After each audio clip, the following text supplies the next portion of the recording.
Welcome to Glastonbury's 2020 Candidates Forum. The forum is sponsored by the Citizens Education Committee of Talk, a nonprofit organization based in Glastonbury that encourages active citizen participation in government. This year, we have 8 candidates running for state offices, 4 for the Senate and 4 for the House. The forum will begin with the candidates' introductory remarks, followed by a question and answer period. The topics for the Q&A are limited to those which impact Glastonbury and its residents. We have asked the candidates to adhere strictly to the time limits. The moderators for this event are Julie Sirkowski, Assistant Professor in Residence in the Department of Journalism at the University of Connecticut, and Dr. Rebecca Townsend, Assistant Professor in the School of Communication at the University of Hartford. Now I'm going to ask the candidates and the moderators to turn on their sound and video, and we will begin. Julie? There are 4 candidates for State Senate and 4 candidates for the House, as was explained. Senate candidates will be asked a total of 8 questions. House candidates will also be asked a total of 8 questions. Each candidate will be given the opportunity to respond to remarks made by his or her opponents. Rebecca? Thank you, Julie. I invite all of the candidates to introduce themselves briefly for 1 minute, and we're going to start in alphabetical order. So Jill Barry, please take it away. Thank you. Thank you for having me. Thank you to Talk for not only doing this forum, but for everything that you do for our community. My name is Jill Barry, and for the past 2 years, I have been the House Representative for District 31, the great town of Glastonbury. My most important job that I will ever do is mom to three children who attend Glastonbury schools. Professionally, I am a CPA. I started my career specializing in governmental and nonprofit accounting. I took some time off to stay at home with my children and did a lot of volunteer work. I volunteered in the schools. I was a Girl Scout leader. And most recently, I am the treasurer for the Friends of Northwest Park and also Connecticut River Book Auctions. And again, I am delighted to be here. Thank you so much for hosting. Thank you. Next, we'll hear from Chip Beckett. Chip. Hi. Yeah, I graduated from Glastonbury School System in 1975 as president of the class. Went to Purdue to pursue my ag and veterinary degree, which I did. Went to New York for a year and then moved home and decided I was going to start my own business here where my parents had bought the cider mill farm and run it with them.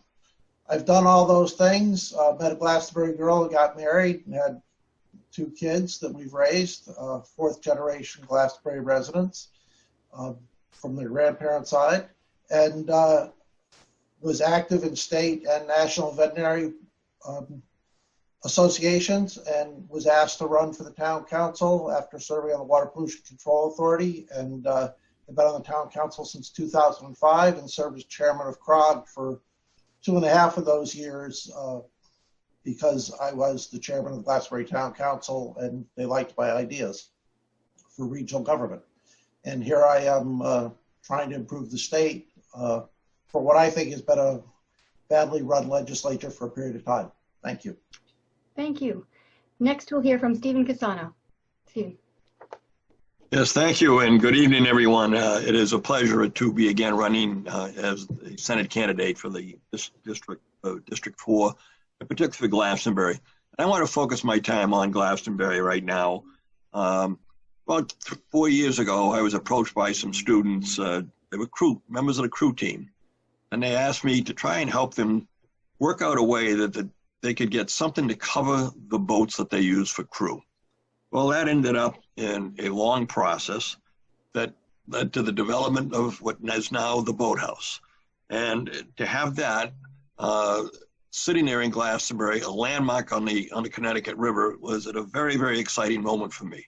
But more important, it was an effort to work together, an effort of the town council, of students, of taxpayers, getting together of getting $2 million in bonding to help it, and having the governor's office support us. That's what a senator has to do. Thank you. We'll now hear from Matt Corey. Hi, thank you for having me talk, and it's a real honor to be here. I graduated Manchester High School in 1882, lifelong resident of Manchester. I'm very familiar with the 4th Senatorial District. I joined the United States Navy right out of high school. I came home, I worked for the Postal Service for a little while, I worked for the Teamsters for a little while. In 1990, I opened up a small high-rise window cleaning company. It's only 30 years strong today. I hire inner city kids, second chances. I got into the restaurant business in 2002. I opened McKinnon's Irish Pub in downtown Hartford. We shuttered our doors in 2018 looking for a new location. I happened to open up another restaurant at the East Hartford Golf Course called the One Wood Pub, and going almost 2 years strong. My major concern, the reason I got into this race, is the affordability in the state of Connecticut. I look at the younger generation. We have an outflow of young talent that's leaving. We look at the shuttered schools here, not only in Manchester, but around the state. And I would love to change those into trades academies. And we need a strong voice and strong advocate for jobs and small businesses. And I have 50 years combined. Thank you. Thank you very much. We'll next hear from Jason Doucette. Hi, everyone, and thank you to Talk for hosting this debate. I'm Jason Doucette. I'm a proud dad, husband, attorney, and small business owner, lifelong Manchester resident, and it has been my honor for the last 2 years to serve as your state representative for House District number 13. And it's been a very productive 2 years. Our first year, 2019, we got a lot accomplished, passed a lot of good legislation for working families. Personally, I stepped up and served as the acting chairman of the committee, the banking committee, something to my knowledge a freshman has never done, and wrote and passed a lot of important legislation there too. My first 2 bills that I'm particularly proud of that I introduced on day one were for tax relief for homeowners and small businesses, and I got those both passed as well. 2020, of course, has been about COVID-19 relief and helping our communities get through COVID-19. And I have been dedicated tirelessly in my efforts around the clock to my constituents, helping people get through this through unemployment benefits, small businesses. And that's really been my focus over the last months. It's going to be my focus into 2021. And I look forward to having this discussion tonight. Thank you. Next, we'll hear from Kelly Green. Kelly. Hi, my name is Kelly Green. I'm running for State Senator District 4. I am a new person to politics. I don't think that you necessarily have to have political background. I think a lot of the politics that has been made a career is what's wrong with part of the of the democracy. I'm a proud mother of 2 little kids. They're 3 and 5. I just want to see a better future for the youth. Right now, I feel like there's a lot of voices that aren't being heard, specifically the youth and the seniors. And I just want to make sure that when someone writes an email, it gets responded to, just for the people. Thank you for having us. Thank you. Next is Harold Harris. Harold. Oh, thank you for including me in this session. I was born and raised in Iowa. After graduating from Iowa State University with a degree in aerospace engineering, I came to work at Pratt & Whitney. I worked there for 33 years. I moved to Glastonbury in 1971. I have twin daughters and a son that went through the Glastonbury school system, and I now have 8 grandchildren. And I've had, from the communities, I started my own business when I retired from Pratt & Whitney, and it's a plastic injection molding company, which was based in Manchester. And now I pretty much sold off all the equipment, and I work on it as a consultant. I was a Boy Scout leader for 9 years. I was on the board of the Chamber of Commerce of Manchester for, I think it was eight years. And I'm currently on the board of directors of a group called the Scribes Institute, which is in Hartford. We try to help kids in the Hartford school system know that what the opportunities are for them.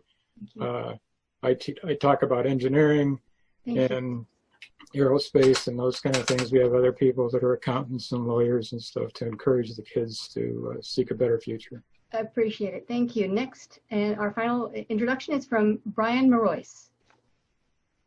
Thank you all for taking an interest this evening in this evening's forum, and thank you to Talk for hosting this event and giving an opportunity for the public to learn more about these important issues. Also, thank you to the other candidates for taking time and partaking in this event as well. I'm a lifelong resident of Manchester. I live here with my beautiful wife, Stephanie. I currently serve on the Manchester Board of Directors, and for my full-time job, I'm a financial advisor and vice president of a bank. I decided to run for two reasons specifically. The first is I'm very passionate about fiscal responsibility, and with these massive deficits that we have and tax increases consistently, I found it was important and took it personally responsible that I should step up and help. The second reason is because our public safety is at risk. So I look forward to sharing more about myself and my views this evening, and thank you all again. Thank you. Julie? All of the questions that we ask tonight will be randomly assigned to a candidate, and the question will be randomly assigned as well. So you'll see us reaching into buckets. The first question for a Senate candidate goes to Steve Cassano. And the question is, in some parts of Glastonbury, there are very high uranium levels in the drinking water. If elected, what will you do to address this problem? Thank you for that question. I will continue to do what I've been doing, working with the Department of Energy and Economic Development as well, and with the Town Manager's Office. This problem first occurred on the other side of Glastonbury, and we were able to get homeowners that were close to the Manchester line hooked in.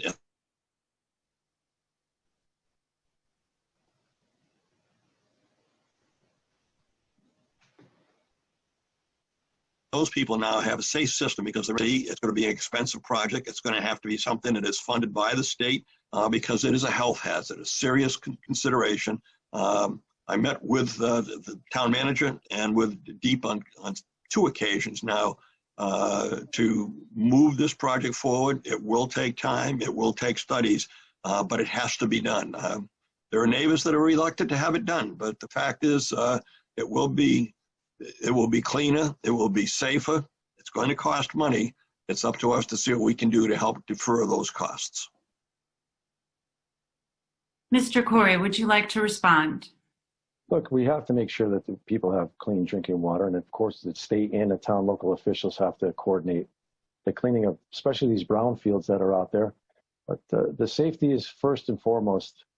Nobody should grow up and live in a hazardous environment. We need to do everything we can to make sure that these are clean. And yes, of course, it's going to take money, but this is about the safety of the community, and I'm all for doing studies and getting this done as fast as we can. Mr. Harris, would you like to respond? Mr. Harris, please unmute yourself. Mr. Harris. Okay. Thank you. Being an engineer, I kind of understand how these type of things work, and so I think I would be able to understand all the proposals and pick the ones that are the best economically and most suited for the health and well-being of the people that are involved. Thank you. And finally, Ms. Green, would you like to respond? Sure. I mean, drinking water seems like a pretty easy thing that we should all have without uranium in it. I think we could definitely work together to get some stuff done. I think there are definitely pressing issues, especially with public health, with that being drinking water.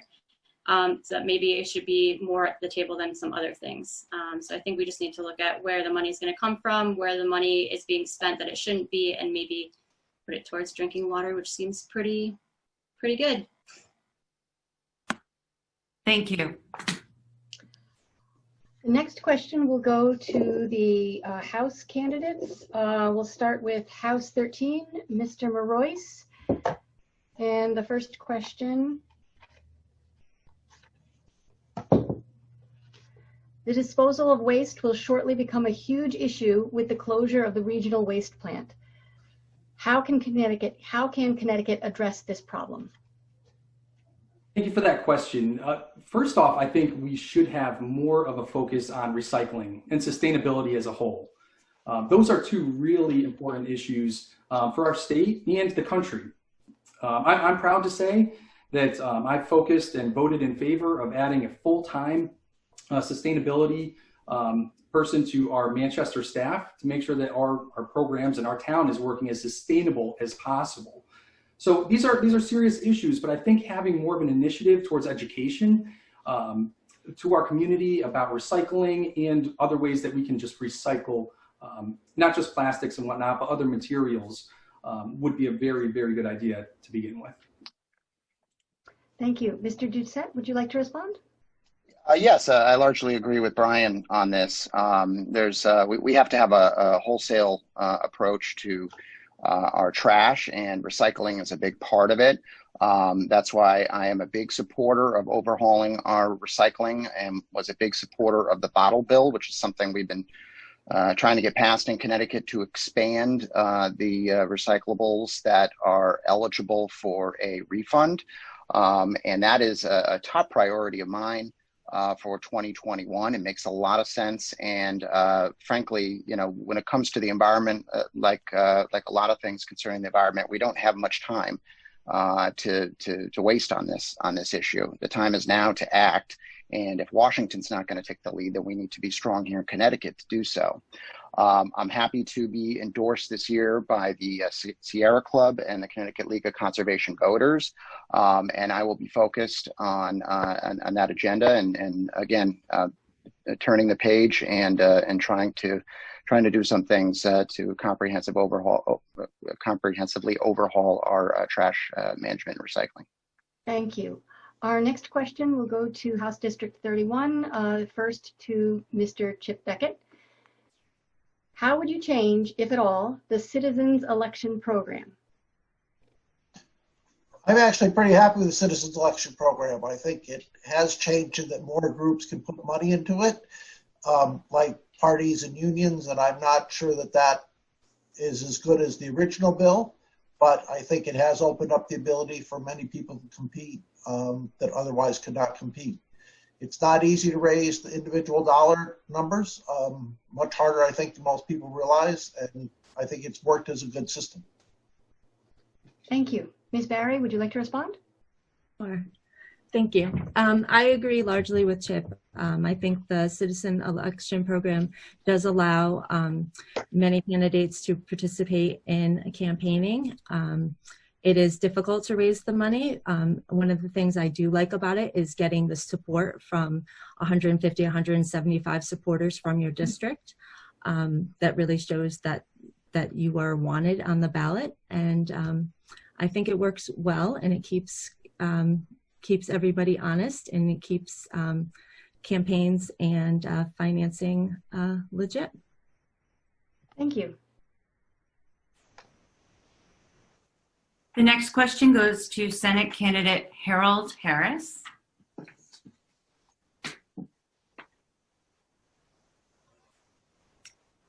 How would you incentivize students to stay in Connecticut after college?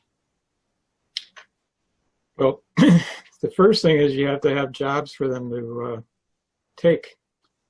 And the jobs have to be ones that pay adequate enough to live in the higher cost of living of Connecticut. So that's the first thing, is they have to be jobs available. Everything else, I just convinced them that Connecticut is a great state to live in. It have lots of opportunities for, the ocean's not that far away and the mountains are close. So it's a great community to live in. But we need to have the jobs available, and in order to do that, we need to improve our economy. That's it. Thank you. Thank you. Ms. Green, would you wish to respond? Sure. I think a lot of people move out, one, due because of jobs, and then it's not a very likable state. We have a lot of taxes in this state. compared to other states. Maybe we should look towards that. It's not very friendly for small businesses or young families to grow up in Connecticut. So maybe just look at the economy and how exactly it's affecting people who are younger and keeping them here and growing their families here.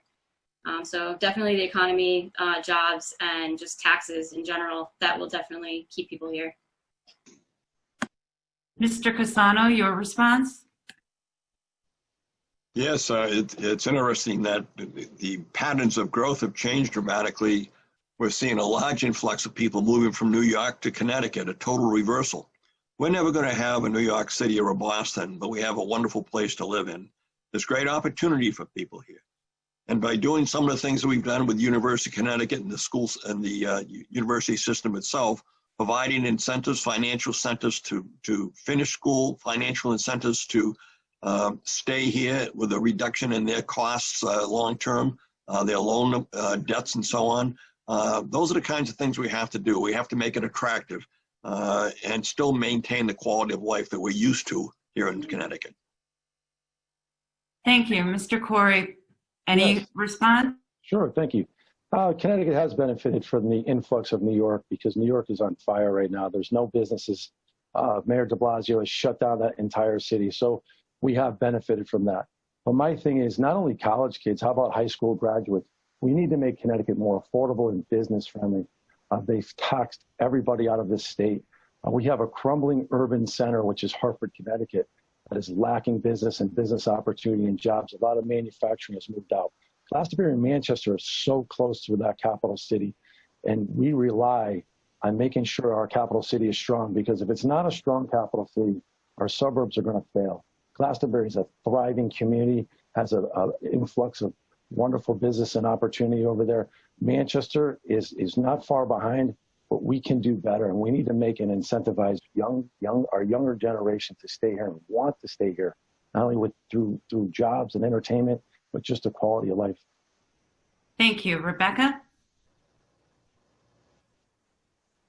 Thank you. We're going to start questioning with House District 31. This first question is for Jill Barry. How would you address creating more affordable housing in Connecticut, especially in towns like Glastonbury? That's a great question and very relevant to current times. I've participated in presentations by the Open Communities Alliance, and I realize that there is a need, not only in Glastonbury, but throughout the state, for affordable housing for all ages, from our young professionals to our elderly that are downsizing and they want to stay in town to stay near their children or to stay in the town that they have lived in for so long. There are many benefits to affordable housing. It's good for the community. It provides diversity.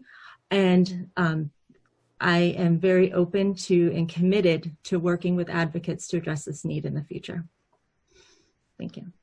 Thank you. Mr. Beckett, would you like to respond? Yeah, I came up with the idea that Glastonbury zoning should be 4 stories in the center of town so that we can have 2 stories of rental housing over our commercial businesses, like the traditional American downtown. I know some people think we have a rural town, but if we don't go up, then we have to go out. And we've bought most of the land that's available for town open space. And I don't think we'd want to pave that over with housing. I think Glastonbury has plenty of detached homes. We need more rental housing for seniors that want to be downtown, for young people. The high school and college kids Matt talks about, they don't need a 4-bedroom colonial house. They need a 500-foot crash pad to go about their business and work. So we need some different types of housing. The other thing to be very effective is in-law apartments. Those work well in a lot of college towns where there are places for a single person or a couple to live in a bigger home, maybe from an older person that subdivides their home. So I think there are options to do it that can be scattered site, but not necessarily what we've traditionally built. Thanks. Thank you. Our next question will start with Jason Doucette.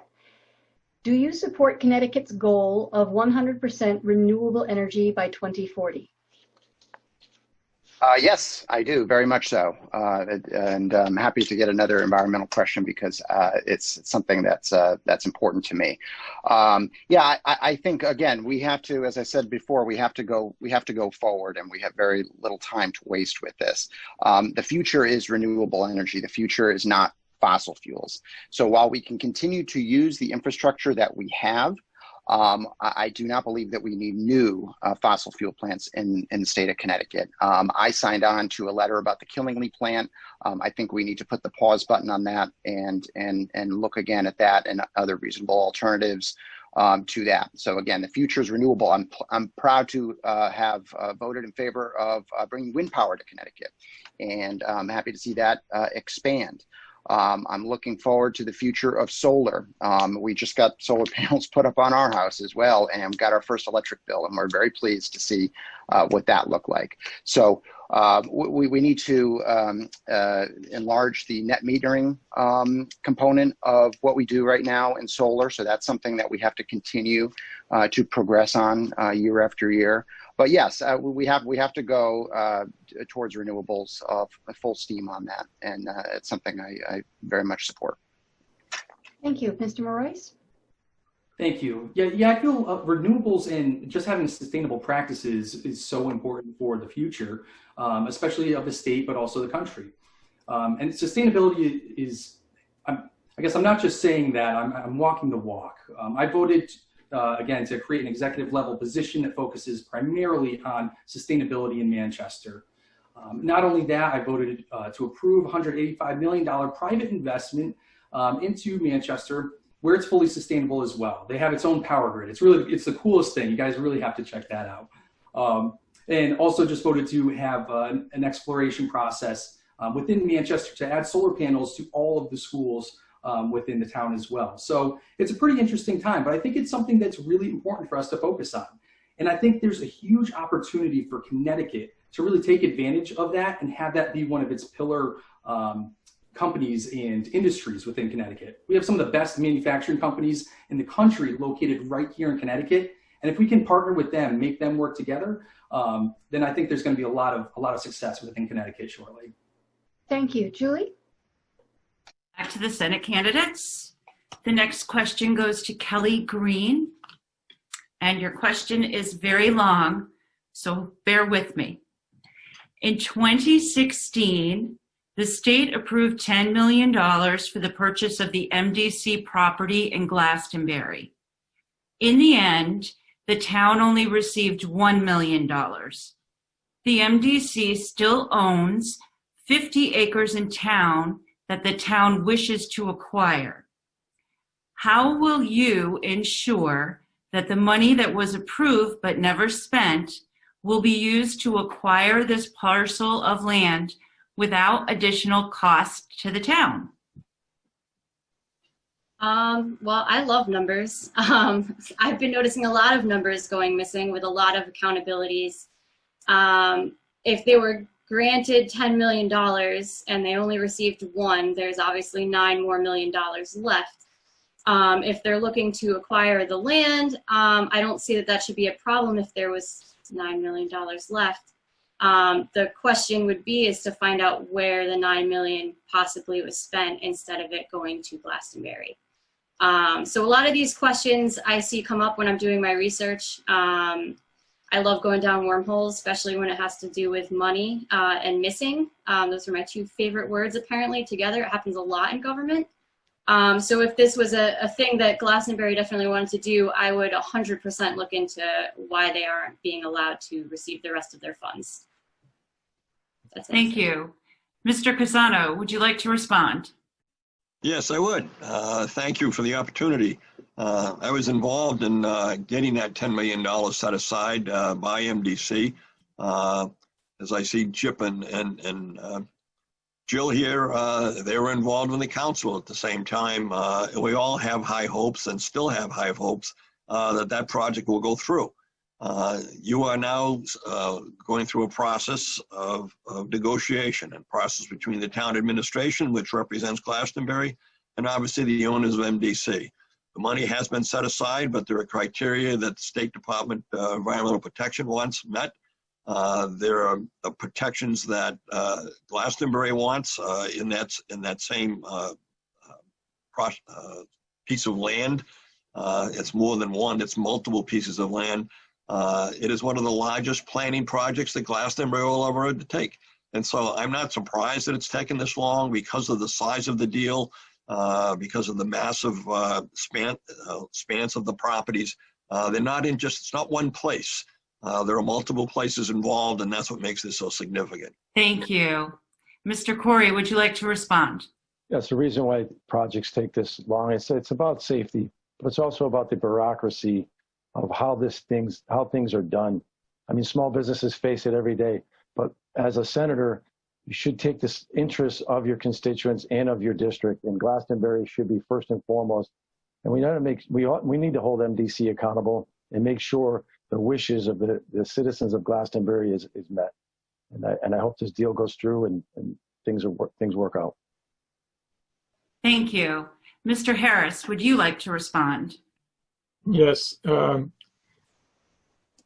of my concerns about that whole program is that I would like to see the space remain open and wild, not developed into anything else. And so in that regard, what I would prefer to see is, rather than having the state give us the money, would be to raise the money through organizations like Connecticut and places like that, and keep the land open as true open space, not be part of the development. Thank you. Rebecca?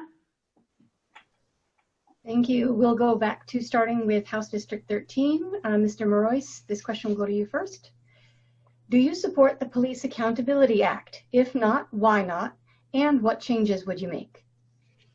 I think it's very clear. I do not support the Police Accountability Act. I think it's one of the most dangerous pieces of legislation that has ever come across the state of Connecticut, hands down. All it does is make it more dangerous for our police officers and more dangerous for our community.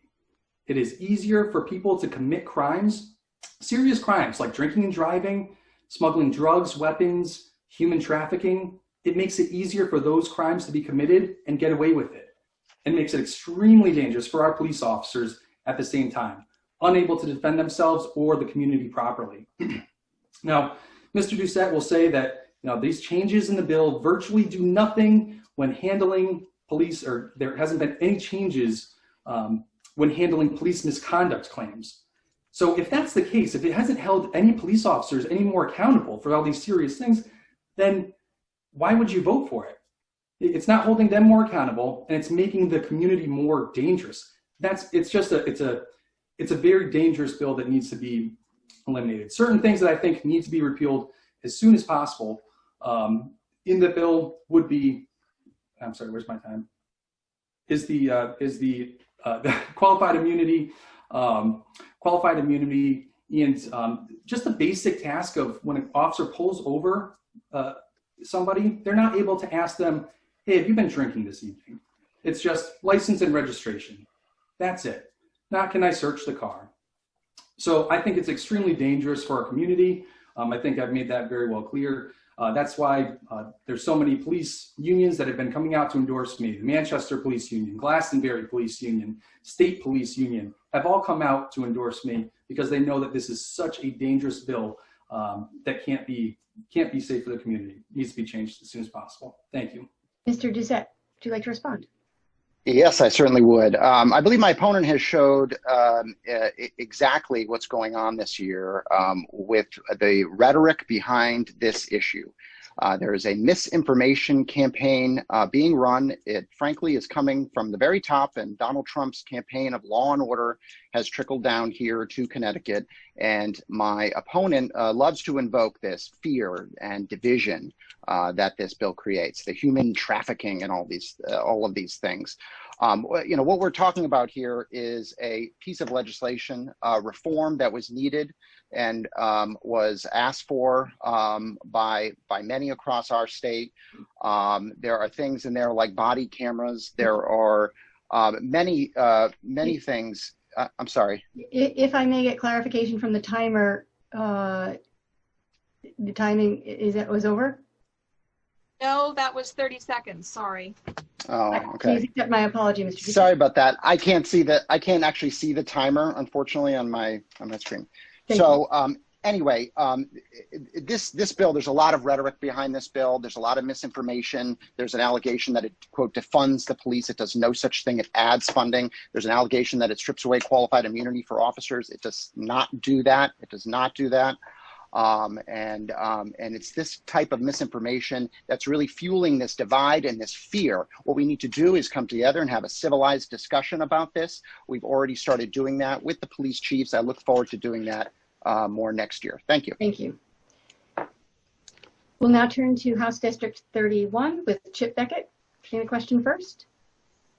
On the issue of religious exemptions from vaccinations, what is the proper balance between the rights of the parents and the rights of the state?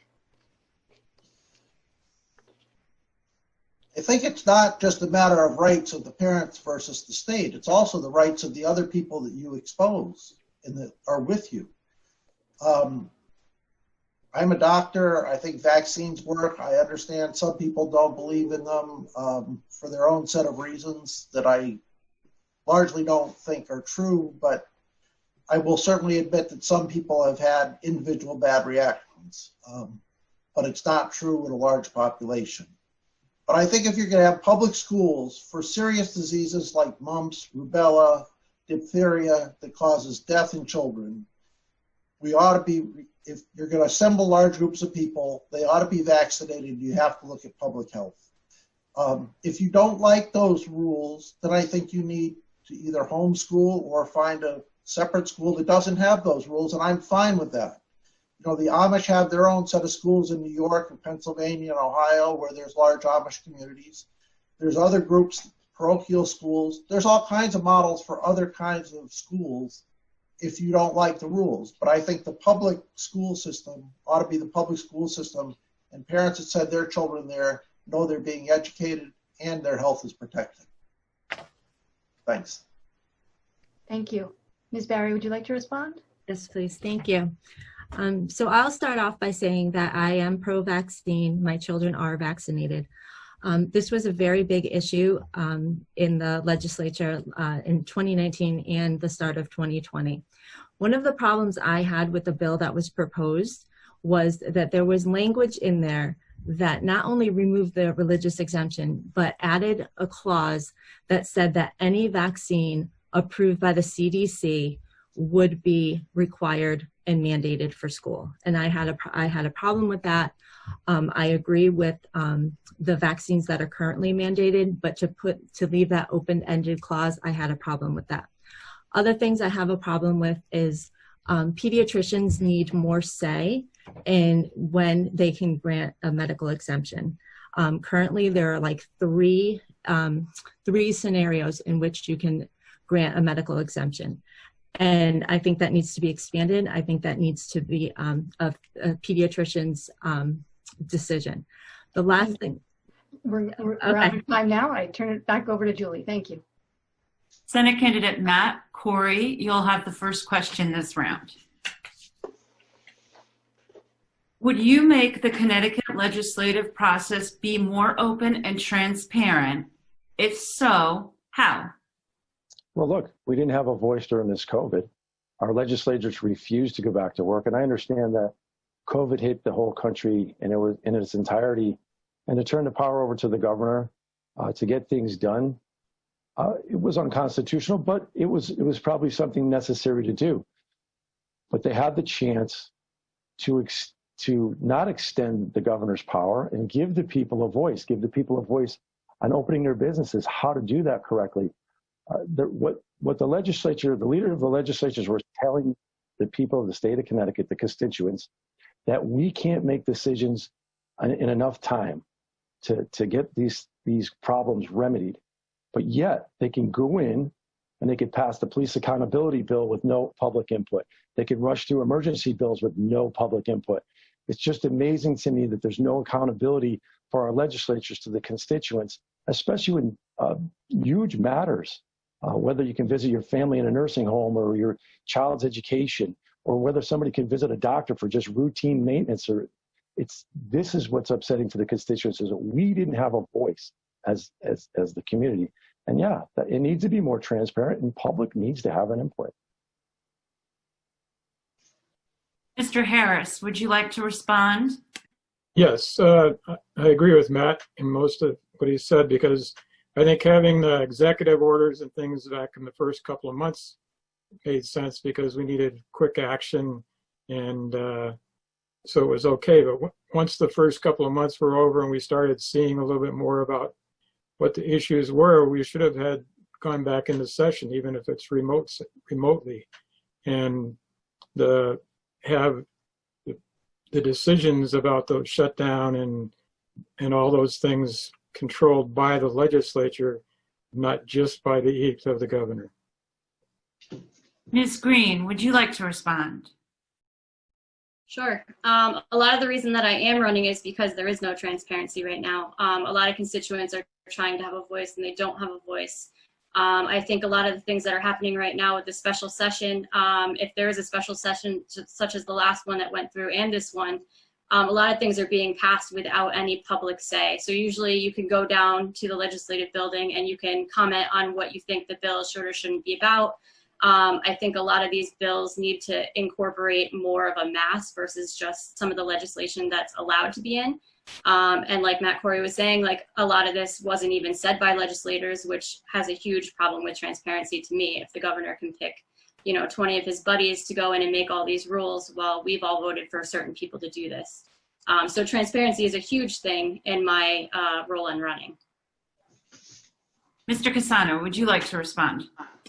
Yes, the most important answer to that question is that more than 4,500 people have died of COVID in this state.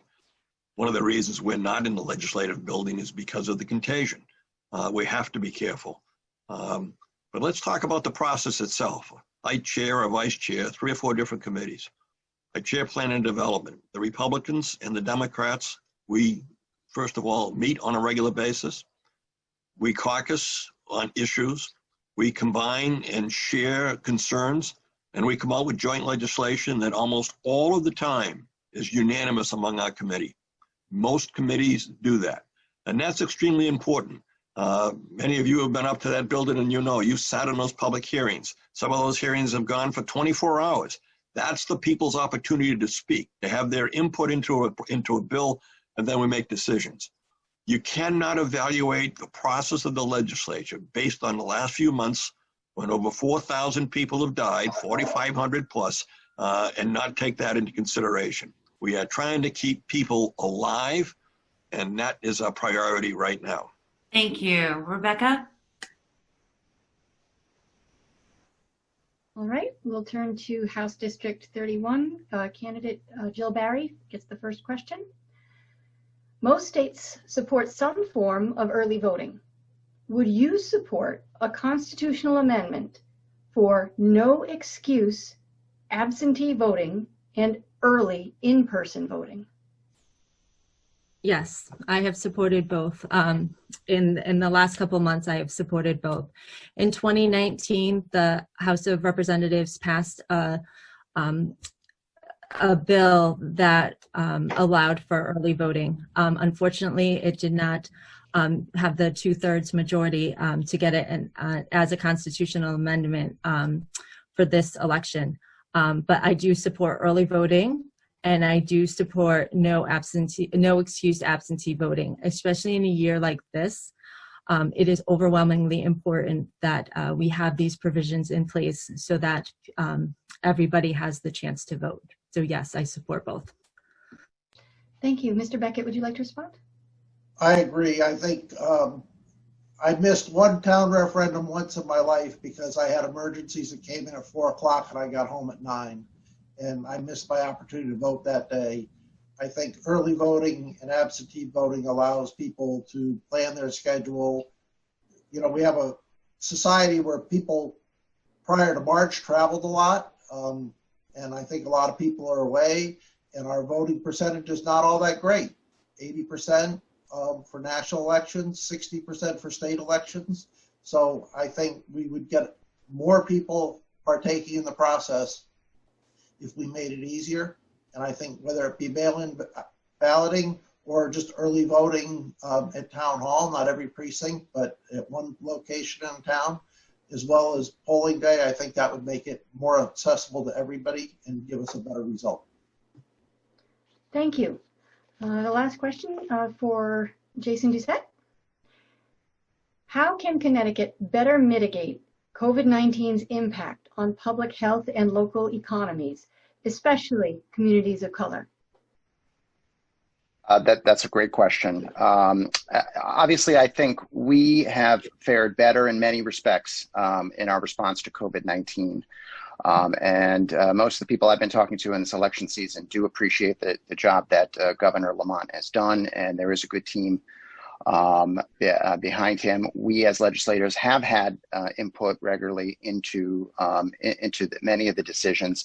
With regard to the economy, we've fared better than most of our surrounding New England states, and really across the country. We've done quite well by most metrics. We kept a lot of businesses open as essential businesses during phase 1, and we've been very thoughtful and responsible going in to the phases 2 and 3.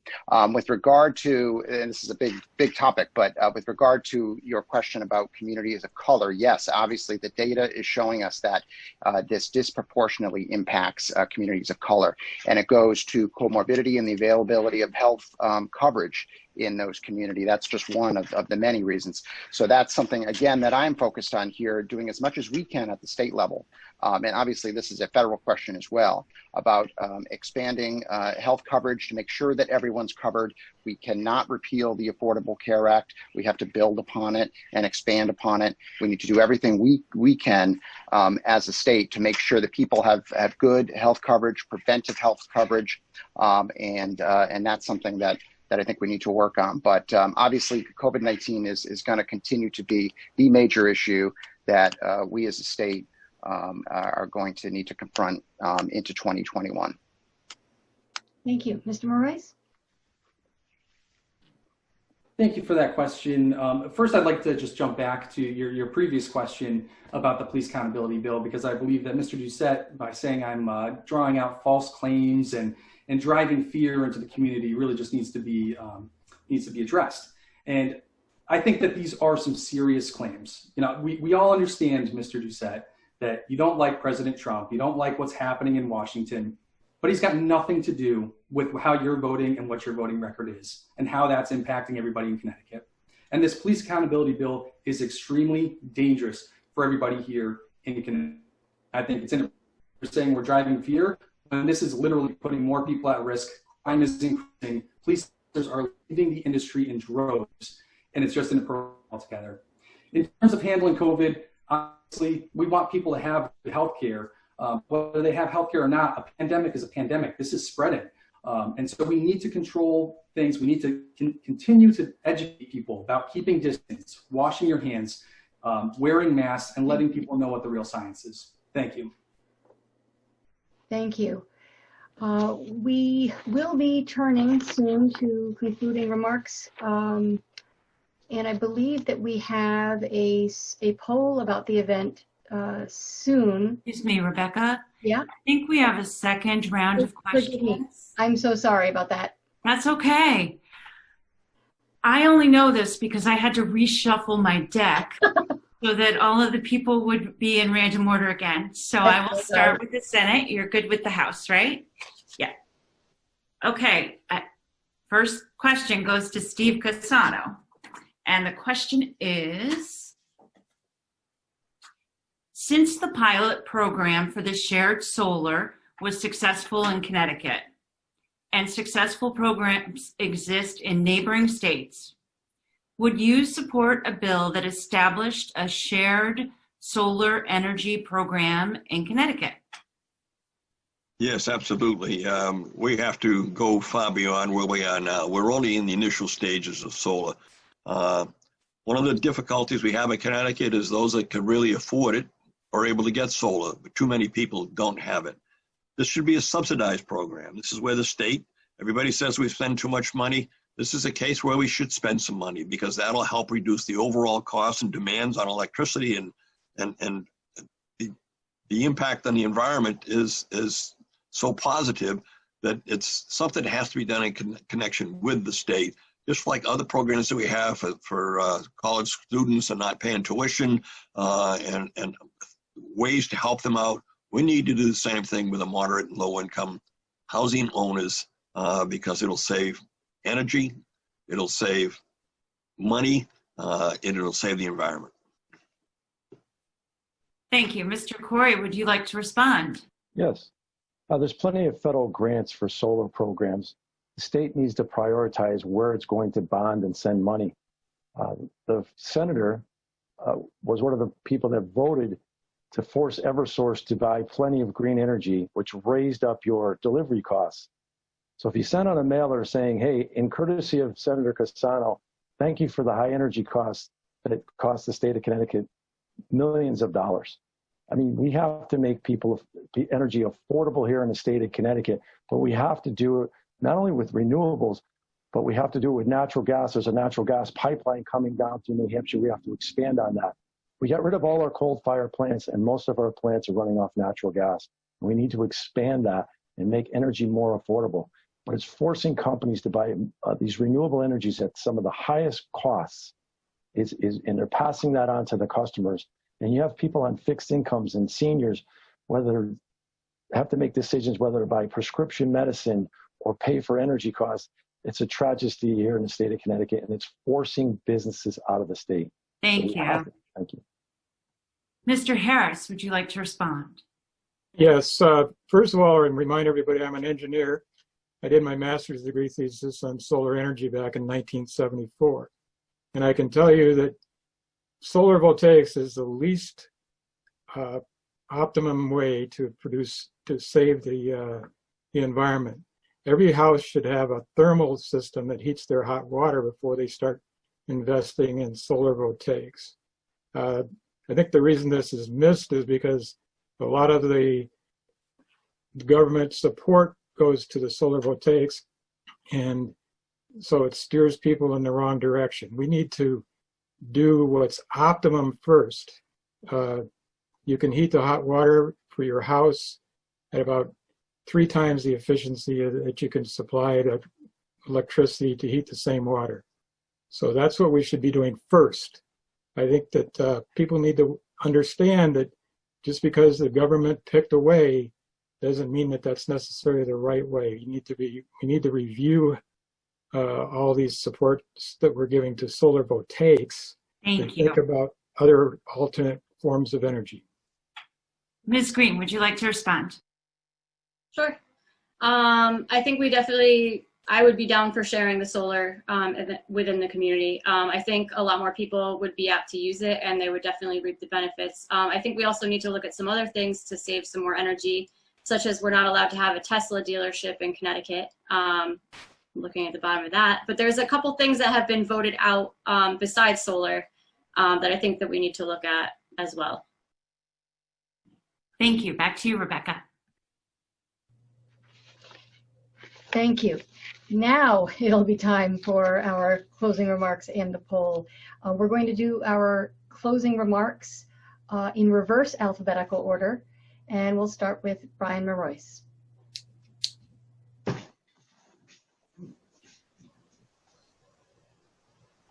Sorry, my button wasn't working there. Again, thank you all for taking an interest this evening. It's an honor to speak with you. I envision a state that thrives because of economic growth, jobs being created, families with good insurance, and opportunities for everyone. And if you enjoy the feeling of keeping more money in your wallet, make Marois your choice this November. If you believe Connecticut is heading in the wrong direction, with $3 billion deficits, with reckless and increased spending without regard to a budget. If you're tired of Doucette's tax increases of nearly $2 billion, I'm asking for your vote and to make Marois your choice. And whether you're a registered Democrat, Independent, or Republican, I'm asking for the vote of every person that believes police officers are not enemies, but heroes that keep us safe. There's room for improvement and will continue to evolve. And I will ensure your safety is not threatened as we grow and make policing a more diverse field. Thank you. Make Marois your choice this November. Thank you. Mr. Harold Harris, please. Thanks again for listening and attending this presentation. And I think there's two things that we need to focus on, and one is education and the other is the economy. They kind of go hand in hand. You need a good economy so that the kids, when they graduate, can have a place to work, but you also need to have a system that provides the best education in the world, and we don't do that today. Glastonbury does really well, but the other Manchester and the inner city areas and the poor, there's like about an 18% difference in the attainment level of those schools versus Glastonbury, and we need to close that gap. I've been trying to do that on my own, and I'd like to try to do that through the by being elected to the Senate. Thank you. Thank you. Next is Kelly Green. First, thanks for having third parties in this. I think that's pretty cool. I've made this party myself. It's called the Reclaim Party. It is literally myself, so that I am not part of any other agenda or any protocol, so that I can voice an opinion of the general public as the way it should be. I'm sick of having two sides to every story. There is way more than two sides to every story, and there's more than a yes or no answer. I think by having more of a voice and more of a transparency way of doing things, it could make things a little bit more meeting in the middle. And meeting in the middle isn't a bad thing. I think you just need to start taking more of the disconnect and resolving it by listening to everyone. I just want this to be a better place for my kids. And I think that, you know, you don't have to have politician views or politician careers to be a politician. You have to just speak for the people. So I'm here for the people. Thank you. Jason Doucette.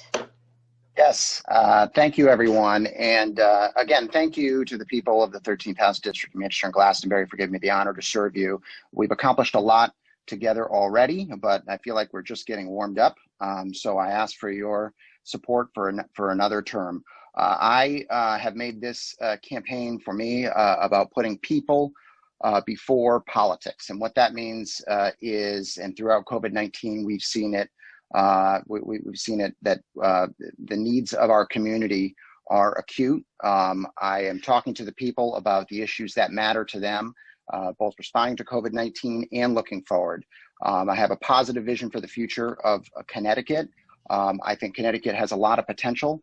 I love Connecticut, and I would like your support for another term as your representative. Thank you. Matt Corey. Thank you so much for having me talk, and thank you for giving me the opportunity to tell people who I am. I'm a small business owner. I meet a payroll. I think the legislature needs more people that have the voice of the constituents. You know, we're responsible for families. Small business owners are responsible for meeting a payroll and keeping our communities thriving. We need more representation there. You know, when people pass laws and legislation, it has to affect that person that's representing you. It has to affect the people that are surrounded by you, families, workers, employees. And that's what we need. When you have people that are on fixed incomes, those are major concerns. We need to keep people here and better our educational systems. You know, I ran into President Trump's apprenticeship programs. We have 4 empty schools here in Manchester, just an alternative to college with a great growth of manufacturing here in the state of Connecticut, but also the trades. The biggest cost for employers are the money they put in to training these people. It would be great. It's great to have these young people be able to go right into employment with the training they need. Thank you so much. Stephen Casano. Yes, thank you again for doing this tonight. And this is very much like education to me, the education system. We send our children to school. They start at kindergarten level, first grade. They don't go from the first grade to the 6th grade to the 12th grade and to college. There's a process. Government is no different. You can't just walk in to the state Senate or the state House for that matter and do what's expected if you don't understand the process. There are years of experience that are in the circle of both of those places. We've seen what that experience does. If you are green and don't know what you're doing, you're not going to get a bill passed. You're not going to be able to work in conjunction with others. You have to be able to cooperate. You have to be able to work cross-party, and you have to understand the process. And without knowing the process, you can't get things done. And so it's critical, particularly with COVID, the impact of COVID, the follow-up that's going to take place, a presidential election, all of these things. This is not the time for people with no experience to run the state of Connecticut. Thank you. Chip Beckett. Thank you. Thank you for having me. Thank you for the people that are watching this. I'm running because Connecticut is functionally bankrupt, and we've had 70 years of one-party rule in the legislature, and they've made us bankrupt. We can't afford to pay our bills, we can't afford to pay our debts, and we can't afford to pay the pensions of the people that work for us. On top of that, we have COVID-19, which has devastated large parts of our business community, and those people don't really have a choice to turn to. Unemployment from Connecticut took months for many people to collect with nobody to answer the telephone or tell them what to do. And they couldn't pay their rent, and they stiffed their landlords, and their landlords can't pay their mortgage. Our legislature has been AWOL and has not done a good job for many, many years, but this year has been the worst. I'm running to bring normal small business pragmatism from the towns to fix Hartford so that we can all afford to stay here. Thank you very much. I would appreciate your support November 3rd or on your absentee ballot. And Jill Barry. Thank you. First, please don't lump me in with all of House Dems or State Dems. I have been in office for 2 years, and during that time, I have worked really hard and I have focused on what is important to Glastonbury, and I will continue to do that. During COVID, I was there for you. I was there for the community. I was a source of communication. I was provided resources, and I was there. I was not AWOL. I was working around the clock for my constituents.